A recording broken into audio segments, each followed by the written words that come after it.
First of all, Israel cannot attack Iran on its own and actually survive. They know that for a fact. What they're trying to do is force the Americans to join. When the 12-day war was happening back in June, there were Israelis agents in the Pentagon demanding the generals to actually attack Iran just to put a stop to what Iran was doing to Israel. During the 12-day war, such as it was with Iran, the U.S. and Israel versus Iran, bombing on all sides, during that short conflict, IDF officers in the Pentagon, foreign military officers in the Pentagon, and by the way, they're not the only foreign military officers in the Pentagon, to be clear. There are NATO officers, they're from other countries, British, but there are a bunch of Israeli Defense Force officers in the Pentagon that week. And during that week, ask anyone who works at the Pentagon, they enraged American Pentagon staff by just barging into meetings, giving orders, making demands, and nobody did anything about it. How can a foreign military officer barge into military headquarters, even if invited, but barge into a meeting and start demanding, we want this, we want that, you need to get on this? Huh?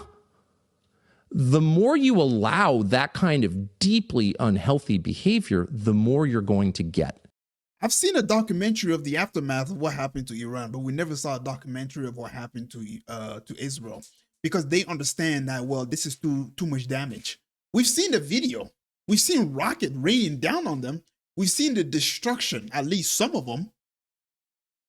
But they're not telling us everything, because one thing you need to understand is Israel wants to pretend like it's a macho man in the middle of the desert. Just recently, I'm reading a book by Norman Finkelstein during the Operation Cast Lead.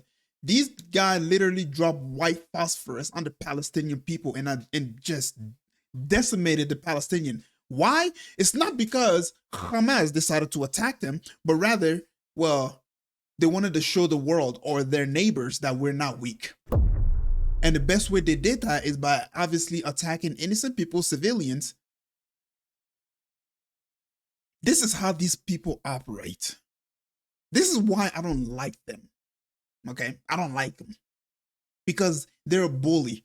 They're the T in the Middle East, even though they pretend that everybody around them is. Meanwhile, they're the one that's the T in the Middle East. This attack is coming. Did anybody predict the Rising Lion, which they call the 12-day war, when they preemptively attacked Iran? Did anybody predict that was coming? No. This is coming.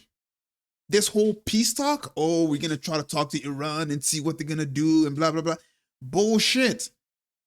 Because if that was the case, Benjamin Netanyahu wouldn't be calling for war for the past 30 years with these people. Rather, he'd be saying, we need a peace talk with Iran. We need a peace talk with Iran. It was never about peace. It's always about, we need to get rid of Iran because they're the one that are standing in our way to having greater Israel. Because after Iran, guess who they're going to go for next? Pakistan. And Pakistan is a nuclear weapon country. So, ladies and gentlemen, I hope you learned a little bit from that. Later.